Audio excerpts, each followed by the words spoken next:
Hello friends, எல்லாருக்கும் வணக்கம்.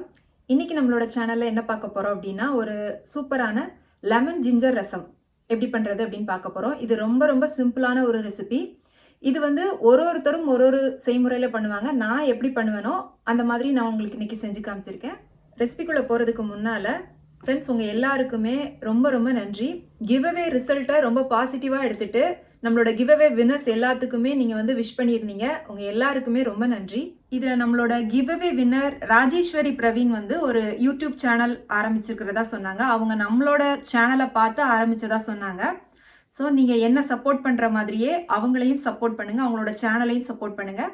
அவங்களோட சேனலோட லிங்க் வந்து நான் கீழே டிஸ்கிரிப்ஷனில் கொடுத்துருக்கேன். ஓகே, வாங்க இப்போ வந்து நம்மளோட சூப்பரான லெமன் ஜிஞ்சர் ரசம் எப்படி பண்ணுறது அப்படின்னு பார்க்கலாம். இந்த ரசத்தை ஒரு தடவை நீங்கள் உங்கள் வீட்டில் செஞ்சீங்கன்னா திரும்ப திரும்ப செய்வீங்க. அந்த அளவுக்கு ரொம்ப டேஸ்டியாக இருக்கும். இந்த ரசத்தோட ஏதாவது கூட்டு, பொரியல், சைடிஷாக பண்ணிட்டு சாப்பிட்லாம். இல்லை வெறும் அப்பளமும் வத்தலும் வச்சு சாப்பிட்டாலே ரொம்ப நல்லாயிருக்கும்.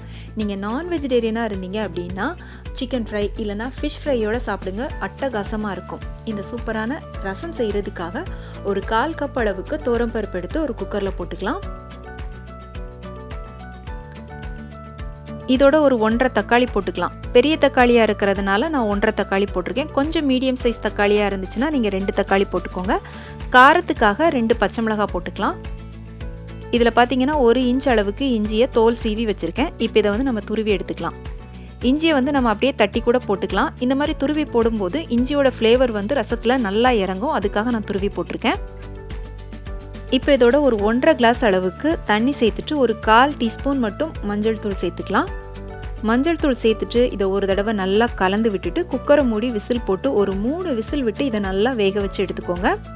இது வேகிறதுக்குள்ளே நம்ம மிளகு சீரகம் அரைச்சிக்கலாம். ஒரு மிக்சி ஜாரில் 1 டீஸ்பூன் மிளகு, 1 டீஸ்பூன் சீரகம் போட்டுக்கோங்க. இதோடவே ஒரு 1/2 டீஸ்பூன் மட்டும் மல்லி விதை போட்டுக்கோங்க. இப்போ இது எல்லாத்தையும் கொஞ்சம் கொரப்பாக அரைச்சி எடுத்துக்கலாம். ரசத்துக்கு எப்போவுமே மிளகு சீரகம் ரொம்ப பவுடராக அரைக்கக்கூடாது. இந்த மாதிரி கொஞ்சம் கொரப்பாக இருக்கிற மாதிரி அரைச்சிக்கோங்க. இப்போ இதோட ஒரு 4 பல் பூண்டு போட்டு திரும்பவும் ஒரு தடவை இதை அரைச்சி எடுத்துக்கலாம். மிக்சியில் அரைக்கிறதுக்கு பதிலாக நீங்கள் வந்து சின்ன உரல் வச்சுருந்தீங்கன்னா அதில் கூட நீங்கள் வந்து போட்டு தட்டிக்கலாம். இப்போ வந்து மிளகு சீரகம் பூண்டு எல்லாத்தையும் வந்து அரைச்சி எடுத்தாச்சு. இப்போ நம்ம குக்கரில் வேக வச்ச பருப்பு, தக்காளி எல்லாம் நல்லா வெந்துருச்சு. இதை வந்து இந்த மாதிரி கரண்டிட்டு நீங்கள் லைட்டாக மசிச்சு விட்டாலே நல்லா மசிஞ்சிரும். பாருங்கள், இந்த மாதிரி மசிச்சுக்கோங்க.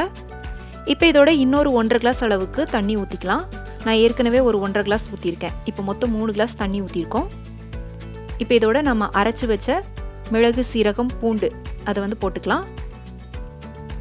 போட்டுட்டு நல்லா பொடி பொடியாக கட் பண்ண மல்லித்தழை கொஞ்சம் போட்டுக்கோங்க. போட்டுட்டு நல்லா கலந்து விட்டுக்கோங்க.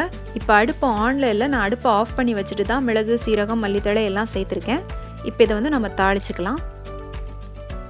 ஒரு பாத்திரத்தில் 2 டீஸ்பூன் எண்ணெய் ஊற்றிருக்கேன். எண்ணெய் நல்லா சூடானதும் ஒரு 1/2 டீஸ்பூன் கடுகு போட்டிருக்கேன். கடுகு நல்லா வெடிச்சு வந்ததுக்கப்புறமா 1/4 டீஸ்பூன் வெந்தயம், இதோட 2 காஞ்ச மிளகாய் மட்டும் கிள்ளி போட்டுக்கலாம்.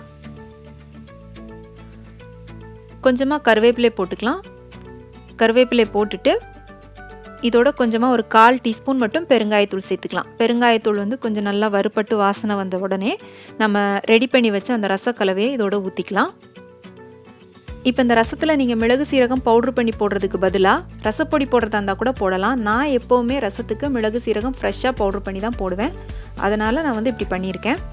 இப்போ இந்த ரசத்தை வந்து நீங்கள் கொதிக்க விடக்கூடாது. சுற்றி வந்து அப்படியே நுர கூடி வரும். வந்த உடனே நீங்கள் வந்து அடுப்பு ஆஃப் பண்ணிவிட்டு இதை அடுப்புலேருந்து உடனே இறக்கிடணும்.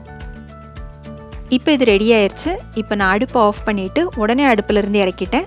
இப்போ தேவையான அளவுக்கு உப்பு சேர்த்துட்டு கடைசியாக லெமன் ஜூஸ் ஊற்றிக்கோங்க. இந்த ரசத்துக்கு எப்போவுமே கடைசியாக தான் லெமன் ஜூஸ் ஊற்றணும். அடுப்பை ஆஃப் பண்ணிவிட்டு அடுப்புலேருந்து இறக்குனதுக்கு அப்புறமா தான் லெமன் ஜூஸ் ஊற்றணும். இதில் வந்து நான் ஒரு லெமனை பிழிஞ்சு ஜூஸ் எடுத்து வச்சுருக்கேன். அதை இதோட சேர்த்துக்கலாம். சேர்த்துட்டு நல்லா கலந்து விட்டுக்கோங்க. இப்போ நல்லா கலர்ஃபுல்லாக இஞ்சி லெமனோட ஃப்ளேவரில் நம்மளோட அட்டகாசமான ரசம் ரெடி ஆயிடுச்சு. பார்க்கவே ரொம்ப கலர்ஃபுல்லாக இருக்குது. டேஸ்ட்டும் ரொம்ப சூப்பராக இருக்கும். கண்டிப்பாக ட்ரை பண்ணி பாருங்கள். என்ன ஃப்ரெண்ட்ஸ், இன்னைக்கு நம்ம பார்த்த இந்த லெமன் ஜிஞ்சர் ரசம் உங்கள் எல்லாருக்குமே ரொம்ப பிடிச்சிருக்கும் அப்படின்னு நம்புகிறேன். இந்த ரசத்தை உங்கள் வீட்டில் செஞ்சு பார்த்துட்டு எப்படி இருந்துச்சுன்னு உங்களுடைய கருத்துக்களை எனக்கு மறக்காமல் கீழே கமெண்ட் செக்ஷனில் சொல்லுங்கள். ப்ளீஸ் உங்கள் ஃப்ரெண்ட்ஸ் அண்ட் ஃபேமிலிக்கு ஷேர் பண்ணுங்கள், லைக் பண்ணுங்கள், சேனலுக்கு சப்ஸ்கிரைப் பண்ணுங்கள். மீண்டும் வேறொரு ரெசிபியோடு சந்திக்கிறேன். நன்றி, வணக்கம்.